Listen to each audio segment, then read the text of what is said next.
This is the emergency broadcast system. This is not a test. Repeat, this is not a test.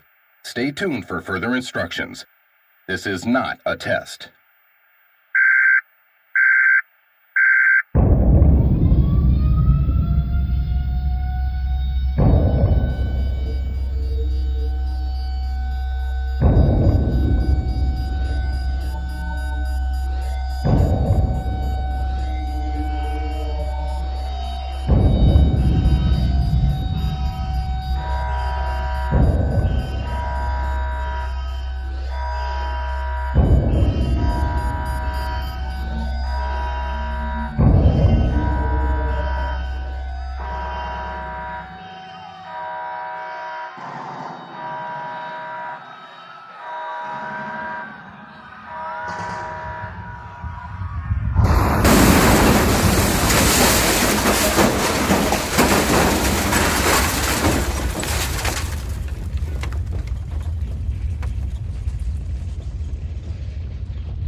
No hay manera más rápida de movilizar a la gente que dándoles una nueva religión. Ursula K. Le Guin. ¿Problemas de la vista? Le presentamos OptiPlus 3000. Olvídese de las gafas para siempre. OptiPlus 3000 cura la miopía, la hipermetropía. 8 farmacéuticas se sitúan ya entre las 10 compañías con más ingresos del mundo. Una lista encabezada por la estadounidense. As the UN, we are reviewing all the artifacts that we handle with respect to human rights. Lo mejor está por escuchar. Escuchan a Carmen de la Serna, secretaria general de las Naciones Unidas, que ha manifestado su preocupación por el aumento sin precedentes de la esperanza de vida. Según cálculos del organismo internacional, esta es Meg Young, la mujer más vieja del mundo de la historia, que hoy ha cumplido 127 años. Dass man etwas machen kann, bedeutet nicht, dass man es auch machen muss. Que algo pueda hacerse no implica que deba hacerse, ha señalado Arnold Newman, uno de los firmantes del manifiesto Genes para la Paz. El científico ha advertido de los... Lo que están viendo es la imagen de un hombre levantando un coche de 3,5 toneladas sin aparente esfuerzo. Fue grabado en una carretera de... En la madrugada de hoy se encontraron los cuerpos sin vida de los 3 activistas negros desaparecidos el martes aquí en Mississippi. En el 10º aniversario del primer caso de STG, los principales líderes del mundo se han reunido en la isla griega de Gavdos. Aquí se ha encendido la llama de la esperanza. Se trata de un monumento de 30 metros de envergadura en cuya superficie y en todas las lenguas del planeta se puede leer la palabra juntos.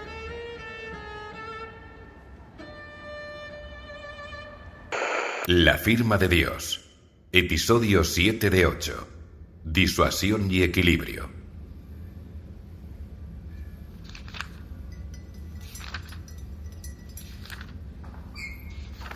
Buenos días. Señora Losada, pase, por favor. Gracias. Señora, ¿cuánto tiempo? Mucho, es verdad. ¿Cómo está?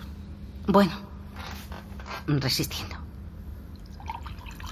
He sabido lo de su familia. Mis condolencias. Gracias. ¿Su esposa? Murió también. No lo sabía. Lo siento mucho. Gracias. Sesión 523. Compareciente Ariadna Losada de Miguel. Señora Losada, para que quede constancia en la grabación, ¿acepta voluntariamente participar en la Comisión de la Memoria? Sí. Tenemos la obligación de informarle de que su condición de ministra entre los años 2030 y 2035 la exonera, si así lo desea, de prestar declaración. Lo sé, me lo han dicho. Renuncio a ese derecho. Se lo agradecemos. Usted tuvo una perspectiva privilegiada. Su testimonio puede ser muy relevante. Espero que lo sea, de verdad. Bien. Señora Losada, usted todavía estaba en su cargo cuando se clausuró definitivamente la cábala, ¿cierto? Sí, para mi desgracia. Sí, me tocó a mí todo aquello. ¿Cuándo diría que empezaron los problemas? Depende de a qué problema se refiera. Pero en general todo empezó a tambalearse cuando se supo lo de Texas. Y luego, con lo de Rusia y lo de China y lo de Sudáfrica también, aunque eso fue un poco más tarde. ¿Se refiere a la apertura de nuevas instalaciones genográficas? Sí. Todos los países se lanzaron a montar la suya propia. Algunos, los que tenían más superficie, pudieron construir más de una porque, bueno, porque encontraron más mensajes. Estados Unidos llegó a tener 7. Rusia no se sabe, pero se cree, o se creía, que eran 4 o 5. ¿Fue usted quien aprobó la construcción del centro español? La aprobó el Congreso de los Diputados, pero el proyecto era competencia de defensa, sí. ¿Cuándo se decidió emprender ese proyecto? En noviembre del 33. Hacía tiempo que teníamos un grupo de hurones buscando mensajes. Mensajes que dijeran aquí. Sí. En ese momento eran los únicos que importaban. ¿Cuándo lo encontraron? En octubre del 33. En Tenerife. Ya lo saben. A las faldas del Teide. Eso resulta chocante. ¿Dónde se encontró? Allí no vive nadie. No, sí. Hay, o había, mejor dicho, una casa rural dentro de los límites del parque natural. La propietaria tenía STG crónico. Se le tomó una muestra, se tradujo el gen problema y ahí estaba el mensaje. Aquí. Háblenos de la instalación que se montó en ese lugar. Bueno, era una cosa modesta. Nada que ver con lo que estaban haciendo los americanos, o los rusos, o los chinos. Tenía 3 edificios. Se levantaron en 2 meses. No fue fácil. Tenemos entendido que uno de esos edificios contaba con su propio domo. El central sí. Contratamos a varias personas que venían de la Cábala. Ellos nos dijeron lo que necesitábamos. Básicamente, copiamos el domo. Señora Losada, hay un asunto que generó mucho debate en su día y que, según tenemos entendido, no acabó de solventarse. Dígame. ¿Cómo podía la entidad mantener tantas conversaciones por todo el mundo? Conversaciones simultáneas. Ya, bueno, a ver, yo no soy técnica, pero les puedo decir lo que se dijo en su momento, vaya. Por favor.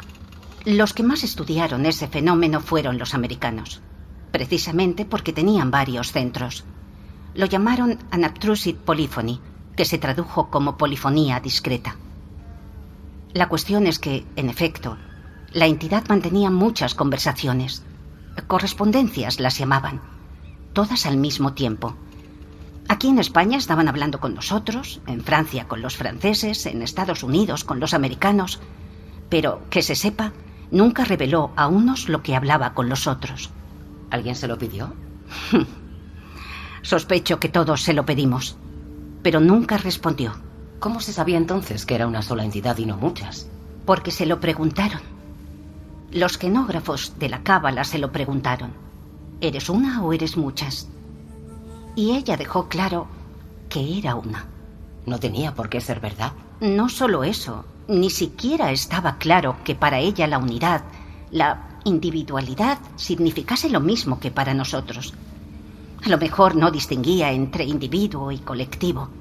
No teníamos manera de saberlo.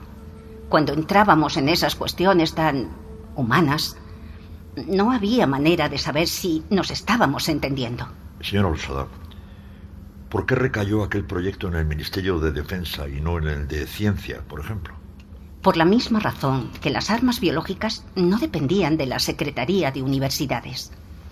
Una cosa es la teoría científica y otra, sus aplicaciones defensivas. El centro del Teide era, por tanto, una instalación militar.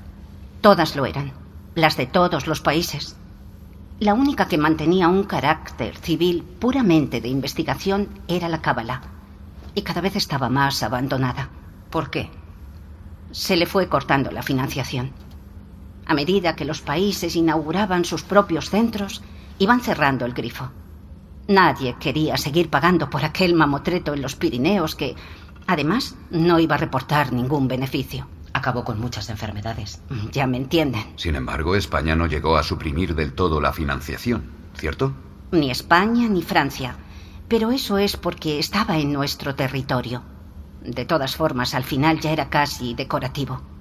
A nadie le importaba. Volvamos al centro del Teide. ¿Cuál era su finalidad concreta? No quedarnos atrás. ¿En la carrera de mejorados? Sí. La Unión Europea intentó controlar su proliferación. Quería concentrarlo todo en un solo centro, en Dinamarca.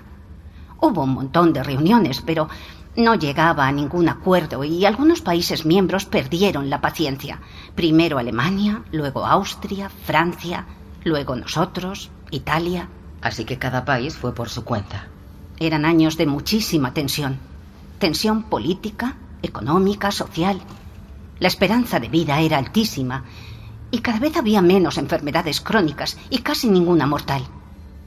Seguía habiendo casos de STG, claro, pero era una cosa anecdótica. Nadie se moría de aquello, y algunos hasta querían cogerlo. Se sentían especiales. Imagino.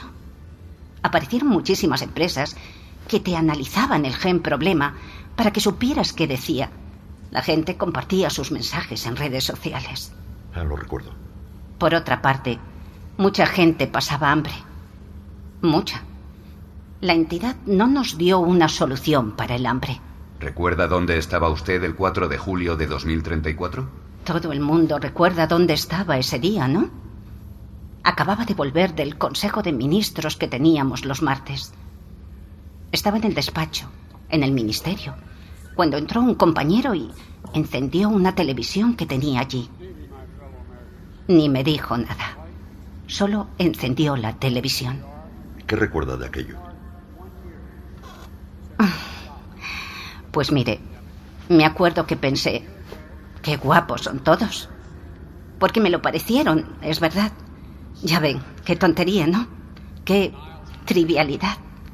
Pero es verdad, pensé, qué bien hacen estas cosas los americanos. Han ido a buscar a los militares más guapos de su ejército. Ya. Pero, hablando en serio, recuerdo, sobre todo pensar, ¿cómo no se nos ha ocurrido a nosotros? ¿A qué se refiere? Nosotros en el Teide estábamos experimentando con mejoras genéticas muy modestas. Oxigenar mejor la sangre, mejorar la elasticidad muscular, tejido cutáneo y subcutáneo autorreparable, cosas así. Y de repente, los americanos presentan un escuadrón de militares ambidiestros que ven en la oscuridad, que pueden contener la respiración durante 1 hora, que pueden pasarse sin comer 6 días. ¿Qué más? Ya ni me acuerdo. No dormir. Ah, sí.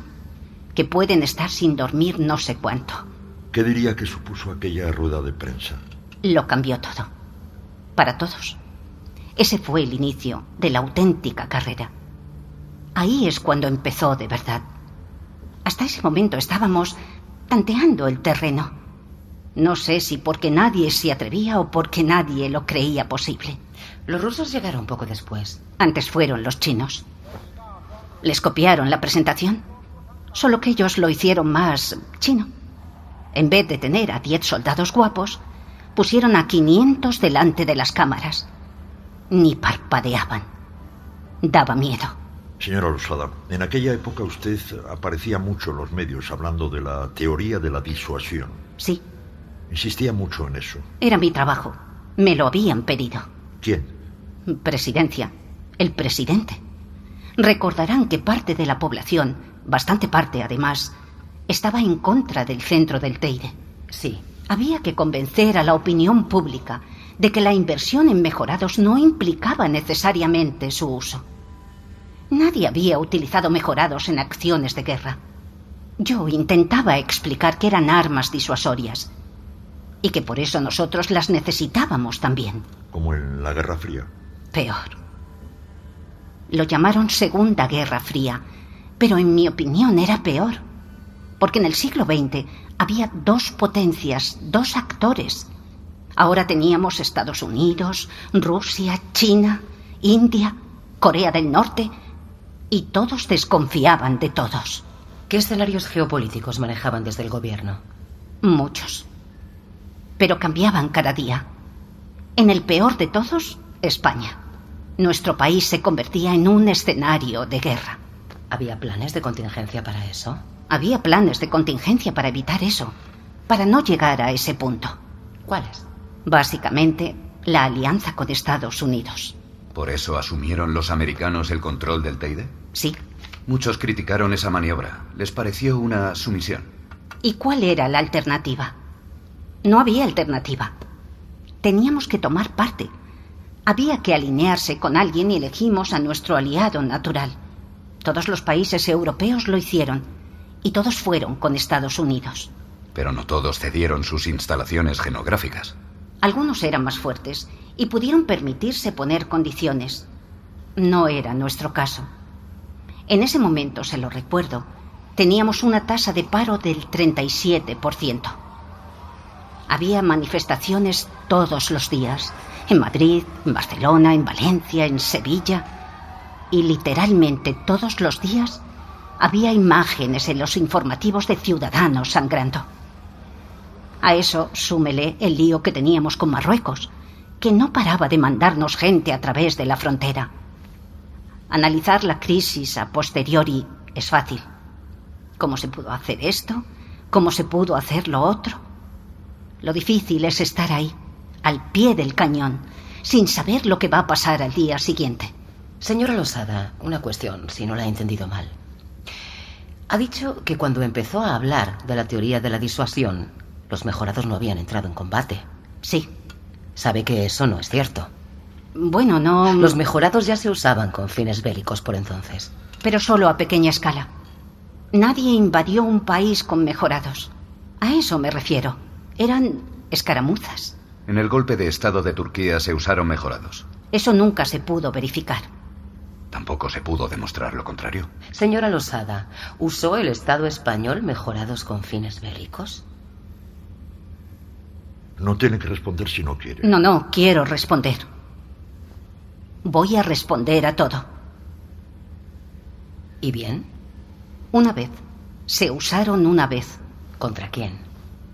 No lo planteemos así, por favor. Bien. ¿Cuándo... ¿En qué operación participaron los mejorados españoles?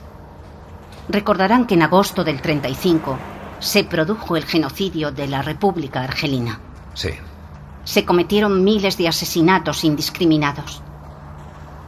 El instigador del genocidio, de Jamel Ben-Amer, usó mejorados. Eran de clase D, con modificaciones leves. Eso nunca se dijo.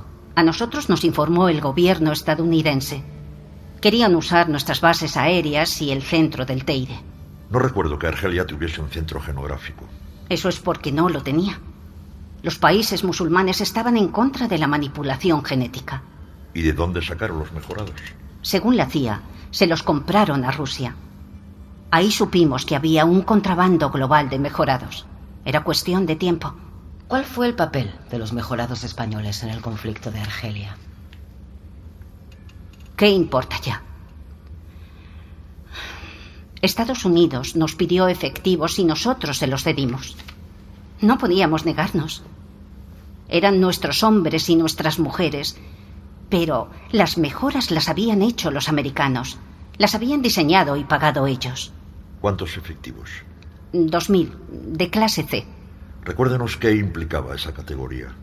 Mejoras físicas y mentales moderadas. Podían aguantar sin dormir 3 días, me parece. Podían ver bien en condiciones de luz muy baja y su sangre oxigenaba el triple de lo normal. ¿Qué pasó con ellos? No lo sé. ¿No lo sabe? Estaban allí cuando todo se derrumbó. Supongo que muchos morirían.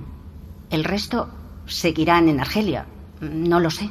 Antes de entrar en eso, me gustaría volver un momento a la cábala. Durante esos años, 2033, 34, 35, la cábala seguía operativa. Sí, a medio gas, pero sí. ¿Estaba usted al tanto de sus avances? El centro no era de mi competencia, pero sabía lo que pasaba, sí. ¿Recuerda algo en particular? En ese momento, ya se lo he dicho, tenía otras preocupaciones, y no eran pequeñas. Pero recuerdo que el grupo aquel de filósofos y teólogos y antropólogos seguía publicando cosas. Y seguían dándole vueltas a la fórmula, por supuesto. Era como si lo que estaba pasando en el mundo no fuese con ellos. Casi nadie les hacía caso. Ya ni salían en los medios prácticamente. Hasta que se produjo la alerta. Háblenos de eso. ¿Cómo fue? ¿Cómo se vivió desde el gobierno? Pues con mucho estrés, como imaginarán. ¿Cómo se enteraron de lo que pasaba? Nos llamaron los franceses. Habían detectado movimiento en la frontera. ¿Movimiento de gente? Islamistas. Los tenían fichados. Casi todos eran de París, o venían de París, vaya. Se estaban concentrando en un pueblo, Arrien no sé qué. Arrien en Bezmale. Sí, estaba en los Pirineos, relativamente cerca del perímetro militar que se estableció alrededor de la cábala. Lo suficiente como para que nos preocupase. ¿Eran mejorados? No, eran personas normales. Si es que esa gente puede considerarse normal. ¿Qué pasó tras la llamada del gobierno francés? Analizamos la información con ellos. Tuvimos unas cuantas videollamadas, también con Bruselas y con Estados Unidos, y decidimos actuar. ¿Detenerlos? Sí. ¿Qué falló?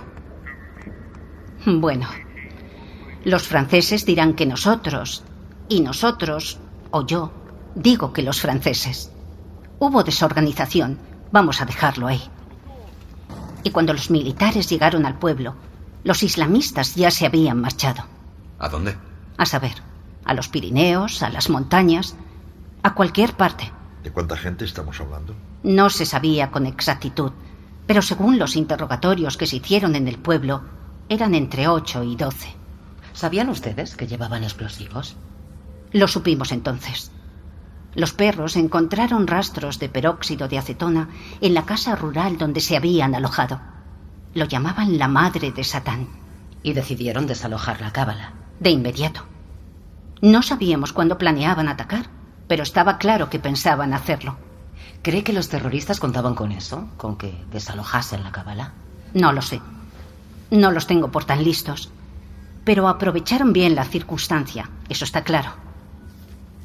Las explosiones se produjeron entre las 17:26 y las 17:29 del 12 de septiembre de 2035.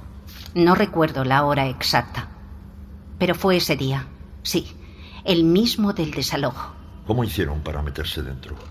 Bueno, la evacuación del personal llevó varias horas. La plantilla de la cábala ya estaba bastante mermada, pero aún así trabajaban más de 1000 personas allí. Se les sacaba por carretera, en jeeps, uno detrás de otro, y se los llevaba hasta un claro que había unos 20-25 minutos. Ahí se les metía en un Super Puma que los iba llevando hasta un pueblo, Castejón de Sos, en Huesca. Perdón, ¿un Super Puma? Un helicóptero. Sin contar la tripulación, caben 16 personas.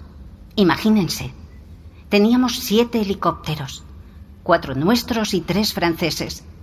Pero aún así, no quiero decir que fuese un caos, pero no fue la operación más organizada del mundo.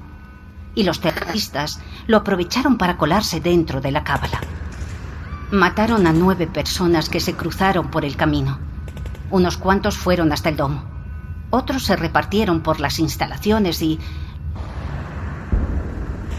lo volaron todo. Todavía quedaban más de 200 personas dentro. Una tragedia. La cábala ya nunca volvió a abrir. No, ahí se acabó. Y usted fue relevada de su cargo. No en ese momento, 3 meses después.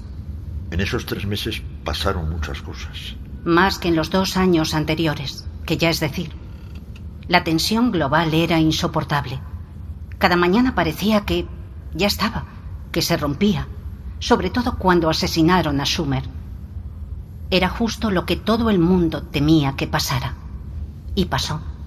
Acabó pasando. Conocemos la versión oficial, por supuesto. Pero ¿puede usted aportarnos algún dato? No, bueno, fue como se dijo. Un mejorado chino se coló en la Casa Blanca. Nadie sabe cómo. Llegó al ala oeste, mató al presidente Schumer y a su mujer mientras dormían, y luego se prendió fuego, allí mismo. Los del servicio secreto no oyeron nada, aunque la mayoría eran también mejorados. Se enteraron de que había un intruso cuando se disparó el sistema antiincendios. Tarde. ¿Usted estaba en el cargo todavía?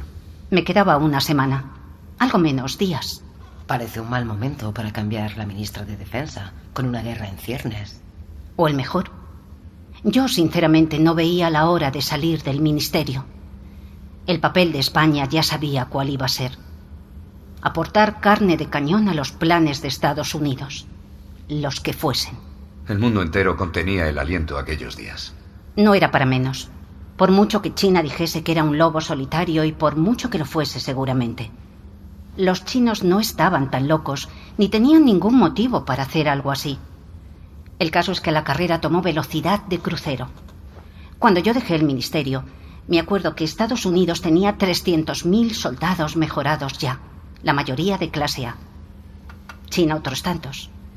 Y Rusia, nadie lo sabía. Y luego estaba la India, que no quería problemas, pero tampoco iba a quedarse de brazos cruzados, y se puso a mejorar soldados a toda velocidad. Mirases donde mirases, todo lo presagiaba. Habría guerra. Solo que no la hubo. No. 1 de enero del 2036. Sí. Perdón. Podemos hacer un receso, si lo necesita. No, acabemos. ¿Cómo recuerda aquel día? Estábamos en casa, desayunando. Mi hija...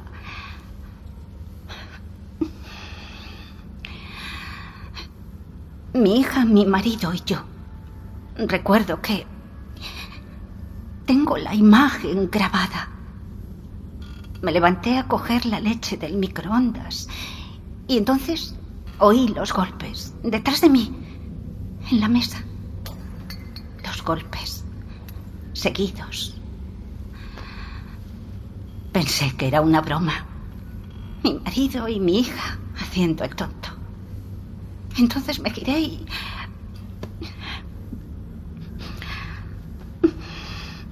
estaban tirados sobre la mesa. Sus cabezas estaban... Mi hija había volcado una taza. El café estaba mojando su móvil. Por eso supe que no era una broma. Me acerqué y vi que no respiraban. Luego oí un estruendo fuera, en la calle. Un coche. Y luego otro. Y otro. Y otro. Y gritos. Lo que más recuerdo de ese día son los gritos. Todo el mundo gritaba.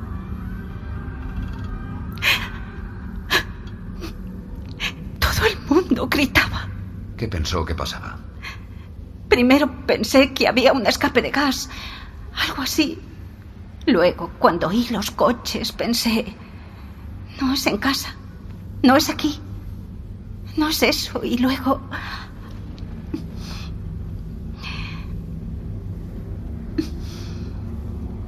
vi un avión por la ventana. Era grande, de pasajeros. Cayó a plomo en mitad de la ciudad, en mitad de Madrid. Ya sé que cayeron muchos, pero yo vi ese. ¿No llamó al gobierno, a sus contactos? Llamé a Francisco, mi sustituto. El ministro de Defensa. Sí. Al principio, los teléfonos todavía funcionaban. Luego todo se apagó. Y... perdí todas las fotografías de mi hija. De cuando era pequeña. De bebé y de niña.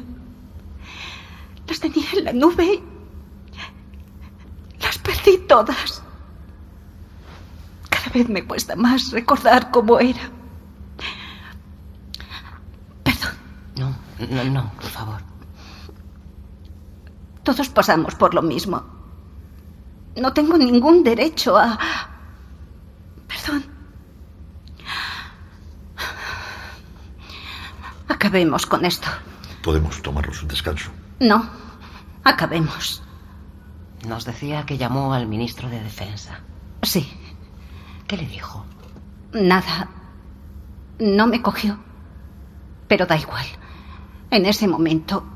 yo ya sabía lo que pasaba. ¿A qué se refiere? Los coches, los aviones, los cadáveres por el suelo. Sabía que estaba pasando por todo el mundo. Estaba segura. Era un castigo. Ella, la entidad, nos estaba castigando. Pudo habernos extinguido. Matarnos a todos de la noche a la mañana. Así. Pero no. No nos extinguió, no. Hizo algo peor. Nos diezmó. Aniquiló a los suficientes para devolvernos a... aquí. Nos atrasó 1,5 siglos en 1 segundo. Ese fue su último mensaje. Estoy segura de que no volveremos a saber de ella en mucho tiempo. O a lo mejor... no sé. A lo mejor nunca volvemos a saber de ella. ¿Qué pasa? ¿Qué he dicho? Nada. No. ¿Saben algo? Señora Losada, le agradecemos que se haya ¿Vuelto prestado... a comunicarse? No. No puede ser. ¿Han vuelto a hacer contacto? ¿Han vuelto a hablar con la entidad? Ariadna, por favor, es mejor que no saques conclusiones. ¿Cómo que mejor? ¿Para quién? ¿Cómo lo han hecho? Ya no hay centros genográficos, no hay infraestructuras, no se puede. ¿Cómo lo han hecho? A su debido tiempo se harán públicas las actas de esta comisión. ¿Estáis locos? ¿No veis lo que nos hizo? Ariadna, por favor, cálmate. Y una mierda. Si está pasando algo, tengo todo el derecho a saberlo. He venido aquí. Os lo he contado todo. Señora Losada, esto no es un pro quo. Usted ha venido aquí desinteresadamente, no a cambio de información. ¿Sabéis lo que ha dicho? Ariadna, por favor. Por favor. No me lo puedo creer. Lo sabéis. La entidad ha vuelto a hablar y vosotros sabéis lo que ha dicho. ¿Qué ha dicho? Decídmelo. Ahora. Ariadna. Tengo derecho a saberlo. Mató a toda mi familia. Mató a mi hija. Exijo saber cómo justifica Dios haber matado Para la grabación, a 3.000 millones de personas. La firma de Dios. Una serie de José Antonio Pérez Ledo con dirección y diseño sonoro de T. Ya disponible en podiumpodcast.com.